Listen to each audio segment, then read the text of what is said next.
Hello students, good afternoon. कैसे हैं आप सब? तो हम डिस्कस कर रहे थे पिछले वीडियो में चैप्टर 1 केमिकल रिएक्शन इक्वेशन। तो पार्ट 1 में हम कुछ चीज़ें कवर कर चुके हैं केमिकल इक्वेशंस है, केमिकल रिएक्शन इक्वेशंस रिलेटेड। अब आगे वीडियो में हम स्टार्ट करने वाले हैं केमिकल इक्वेशंस को। तो सबसे पहले समझें केमिकल इक्वेशंस होती क्या है। हमने पिछले वीडियो में देखा फिजिकल चेंजेस और केमिकल चेंजेस किस तरीके से हो रहे होते हैं।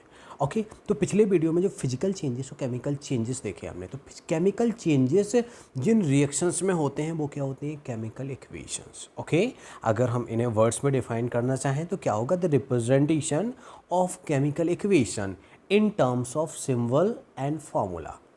ओके, यानी सिंबल्स और फॉर्मूले के फॉर्म में जो हम इक्वेशन को रिप्रेजेंट करते हैं वही क्या होता है? केमिकल इक्वेशंस होता है। लाइक हमने ले लिया क्या? Magnesium and oxygen. ये क्या है? रिएक्टेंट है। ये क्या है? रिएक्टेंट है। अब रिएक्टेंट क्या होते हैं पहले ये समझ लेना।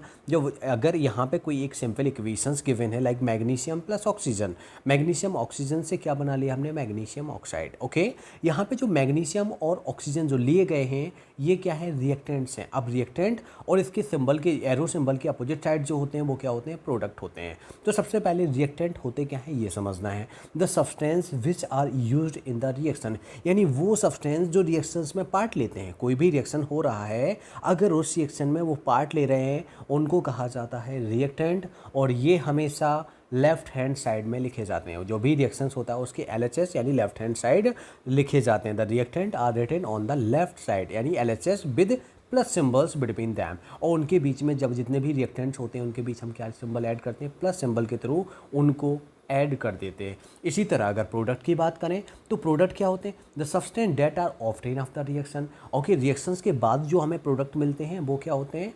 प्रोडक्ट्स होते हैं। और ये प्रोडक्ट्स ये कहाँ लिखे जाते हैं? RHS साइड में लिखे जाते हैं। और जितने भी यानी राइट हैंड साइड, और जितने भी प्रोडक्ट होते हैं सारे के सारे प्रोडक्ट हम कहाँ लिखते हैं? राइट हैंड साइड में लिखते हैं। और इन दोनों LHS और RHS मतलब रिएक्टेंट और प्रोडक्ट, इन दोनों के बीच में हमें एक सिंबल पुट करना होता है। वो क्या होता है? Arrow symbol. और एरो क्या बताता है? Arrow marks indicate the direction in which the reactions take place. Okay, जिस डायरेक्शन में हमारा रिएक्शंस हो रहा होता है उस डायरेक्शन को एरो सिंबल डिनोट करता है। तो arrow hood points toward the product, हमेशा किसकी साइड रहेगा? प्रोडक्ट की साइड एरो सिंबल हमारा रहेगा। ओके, तो ये होता है क्या? Chemical equation. अच्छा, अब केमिकल इक्वेशन में आपने देखा कि मैग्नीशियम एंड ऑक्सीजन ऐसा लिखा, ये क्या है? Magnesium oxide. ये जो केमिकल रिएक्शंस अभी लिखी हुई है ये वर्ड्स में लिखी हुई है। ये कैसे लिखी हुई है? वर्ड इक्वेशन है। अगर हम इसको कहेंगे, इसको क्या कहेंगे? वर्ड इक्वेशंस कहेंगे। लेकिन जो केमिकल इक्वेशंस लिखी जाती है वो होती है सिंबल्स एंड फॉर्मूले के फॉर्म में। तो मैग्नीशियम का सिंबल क्या होता है? Mg।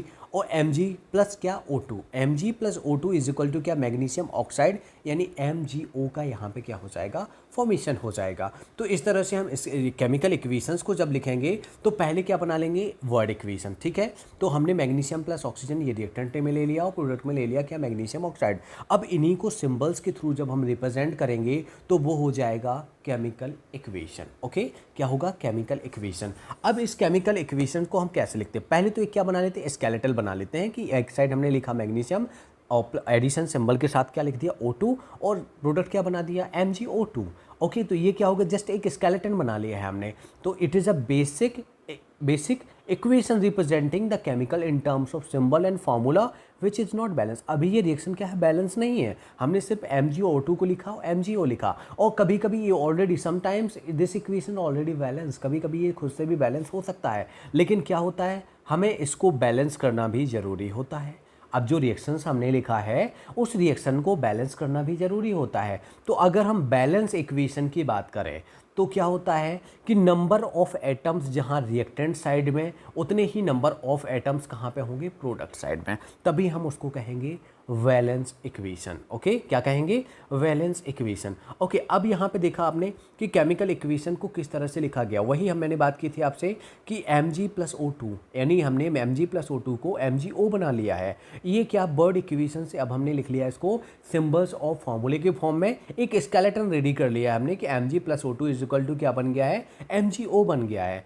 अब क्या होता है? इस इक्वेशन को बैलेंस करना भी जरूरी होता है, क्योंकि जितना रिएक्टेंट साइड में नंबर ऑफ एटम्स होना चाहिए उतना ही क्या होना चाहिए? प्रोडक्ट में भी नंबर ऑफ एटम्स होना चाहिए, लेकिन यहाँ पे दोनों जगह पे आप देखें Mg रिएक्टेंट में 1 है बट ऑक्सीजन 2 है, और यहाँ पर प्रोडक्ट में देखो Mg 1 है बट ऑक्सीजन कितना 1 है। अब देखें आप रिएक्टेंट में ऑक्सीजन 2 है बट प्रोडक्ट में ऑक्सीजन 1 है, तो यहाँ पे इक्वेशन बैलेंस नहीं है। अब इस इक्वेशन को क्या करना होता है, हमें बैलेंस करना होता है, क्योंकि नंबर ऑफ एटम्स जितने रिएक्टेंट साइड में होंगे उतने ही क्या होंगे, प्रोडक्ट साइड में होंगे। अभी ये रिएक्शन बैलेंस नहीं है। इस रिएक्शन को बैलेंस करने के लिए आप Mg plus O2 is equal to कर देंगे क्या, 2MgO।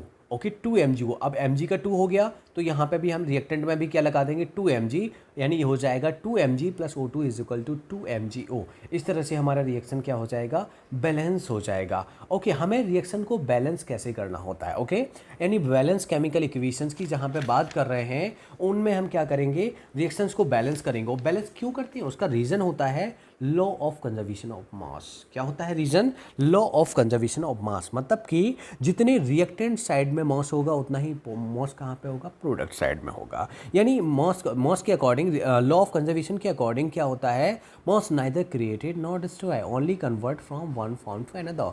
तो हम इसको डिस्ट्रॉय नहीं कर सकते हैं, ओनली वन फॉर्म से अनदर फॉर्म में ला सकते हैं। मतलब प्रोडक्ट हमारा कुछ और बन रहा था, पहले हमारा रिएक्टेंट में कुछ और था, हमने प्रोडक्ट उससे कुछ और बना लिया है। यहाँ पे रिएक्शन क्या रहना चाहिए, जैसे अगर हम बात करें जिंक था और सल्फ्यूरिक एसिड, हमने जिंक और सल्फ्यूरिक एसिड को लिया, लेकिन जिंक से जिंक नहीं बचा, अब क्या बन गया, जिंक सल्फेट बन गया है और साथ में हाइड्रोजन रिलीज हुआ। तो हम देखें zinc plus H2SO4 bird equation से अगर हमने स्केलेटन फॉर्म में लिखा तो ये हो जाएगा Zn plus H2SO4 is equal to ZnSO4 plus H2।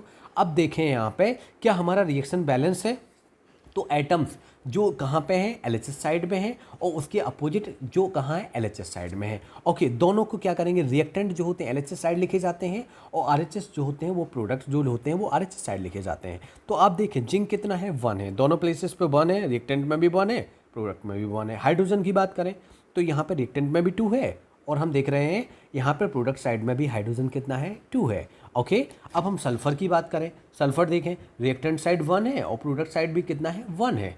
अगर हम बात करें ऑक्सीजन की तो रिएक्टेंट में भी ऑक्सीजन 4 है और प्रोडक्ट में भी ऑक्सीजन 4 है। यहाँ पे रिएक्शन ऑलरेडी बैलेंस है, हमें यहाँ पे रिएक्शन को बैलेंस करने की ज़रूरत नहीं पड़ी। लेकिन कुछ इक्वेशंस ऐसी भी होती हैं जिनमें क्या करना होता है, हमें रिएक्शन को बैलेंस करना होता है। उन इक्वेशन को हम स्टेप बाय स्टेप क्या करते हैं, बैलेंस करते हैं। ओके तो इक्वेशंस को बैलेंस करना हम नेक्स्ट वीडियो में सीखेंगे। अभी तक के लिए आपको वीडियो अच्छा लगता है तो वीडियो को लाइक करें, अपने दोस्तों में शेयर करें, और अभी तक आपने हमारे चैनल को सब्सक्राइब नहीं किया है तो प्लीज़ चैनल को सब्सक्राइब करें। Thank you.